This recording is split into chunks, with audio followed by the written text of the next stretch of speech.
Hello, today is June the 18th, 2019. I'm heading into week 3 of my radical body transformation, and I'm finding that it's really a whole life transformation.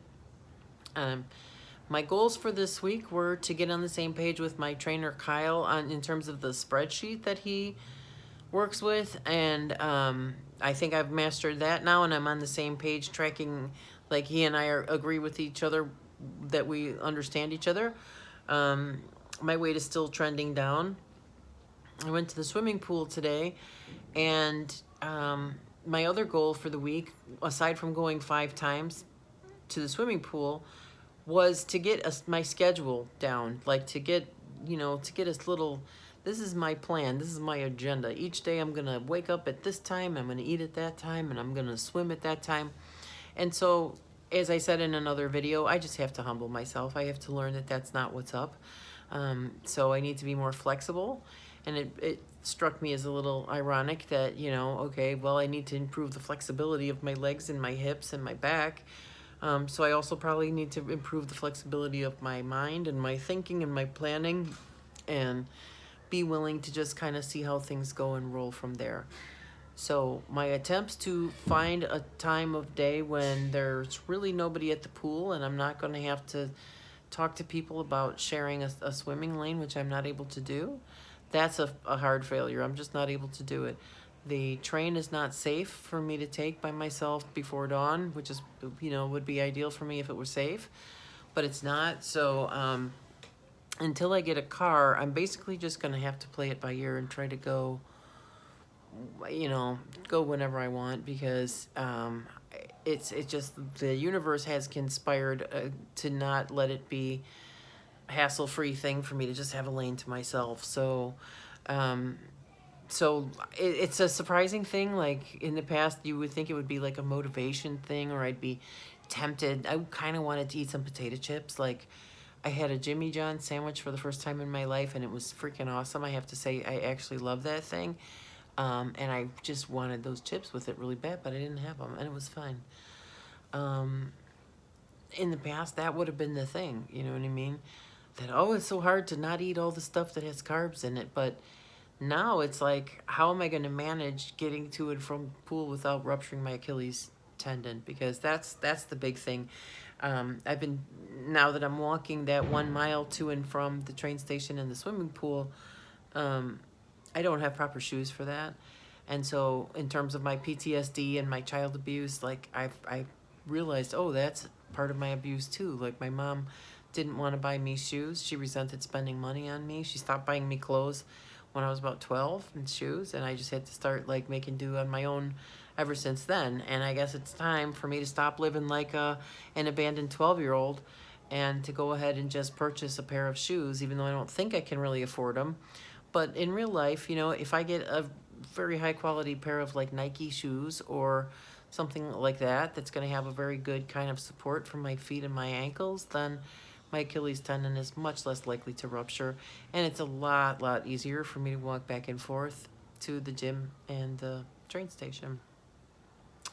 So I'm basically, in a nutshell, having to overcome a lot of different interpersonal kind of stuff, like just things that are about me and my PTSD and the childhood that I was raised with. And I realized that the flexibility thing, like, yeah, okay, I have to learn to go with the flow. And so I started bringing some stitching with me that I can do some of my cross stitch at the coffee shop, maybe if the pool is real busy, and come back in an hour, something like that. But then the last 2 times I tried to do that, it looked okay when I was coming in, and then it just filled up like in a minute, just because there's only 3 lanes. So, I'm just gonna go whenever it's easy and convenient and safe for me, and I'm gonna let the chips fall where they may, because like I said, I keep going at different times, thinking that it should be empty, and then it just suddenly fills up after I've already gotten wet. So I can't really just abort mission and kind of go back downstairs, because now I'm wet. So, but today I had a little incident where I realized the next phase of my thing is I have to take a new approach to assertiveness, because this woman just got into my swimming pool and got into my swimming lane, and didn't do the ordinary etiquette thing of asking if she could join my lane and giving me the opportunity to say, no, I'm not able to share a lane. Thank you anyway.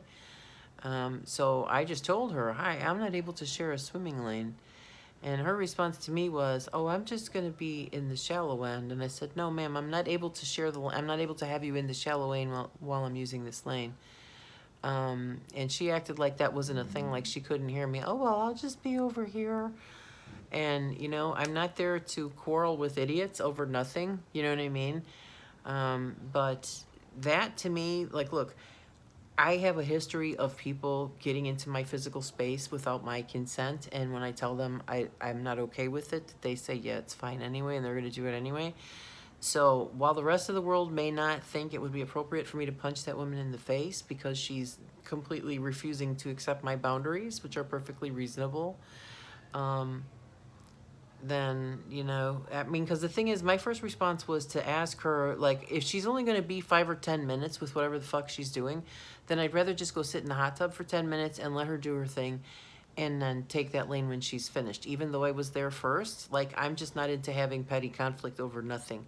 If my plan to try and get in there when nobody else would be around failed, obviously, maybe that's the universe trying to tell me that I need to practice my assertiveness training. So I was pissed off at myself because I just instead found an easier solution that was less work for me.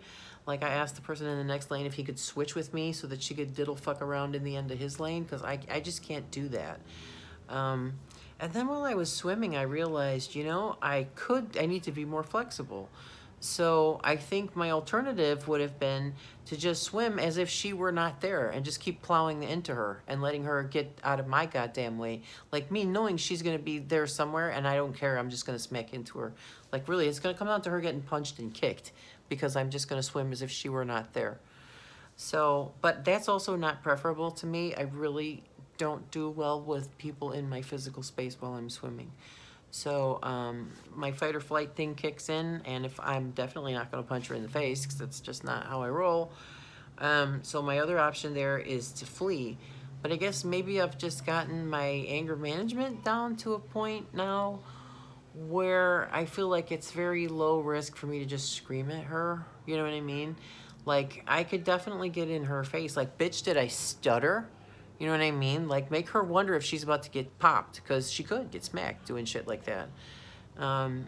You know, when you talk to somebody and they act like they kind of can't see or hear you, which is how people get passive-aggressive in Los Angeles, it's challenging because I'm from Chicago where we're fucking aggressive. You know what I mean? Like, the thing is, like, in California, if you don't raise your voice or use bad words, then whatever you did is polite, and that's totally not correct.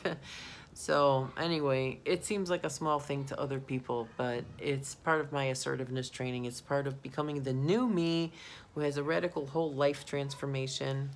And yeah, so I feel great about it. I'm not sure how accurate my weighing is going to be because I don't have a set time to do it. Like, one time I weighed it before dawn, and then the last time I weighed at night, and then this morning I weighed in the afternoon. So that kind of changes everything. It's, you know, very fluctuating. I mean, I was down a half a pound today, but I don't even feel excited about it. I did, I mean, I am and I'm not, you know what I mean? Because I can feel that I'm thinner, you know, and I can see my body where the fat came off of. I actually am fitting, you can't see because the zipper came down, but I'm fitting into these pants that I've not been able to wear in quite a long time.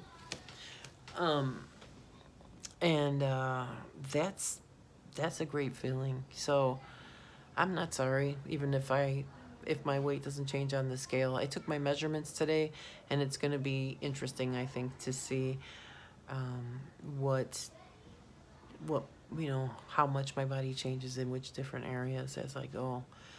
I really enjoy this feeling of knowing that it's inevitable, that my destiny is really in my hands, that I get to decide how much I will weigh. I've never felt that way before, so it's freaking great. So that's my big week of all my little changes and my comings and goings for today. I'll probably check in with you in another couple of days. But be sure to follow me. You can check my blog at teresavalentino.com, although I'm not very great at posting on there these days.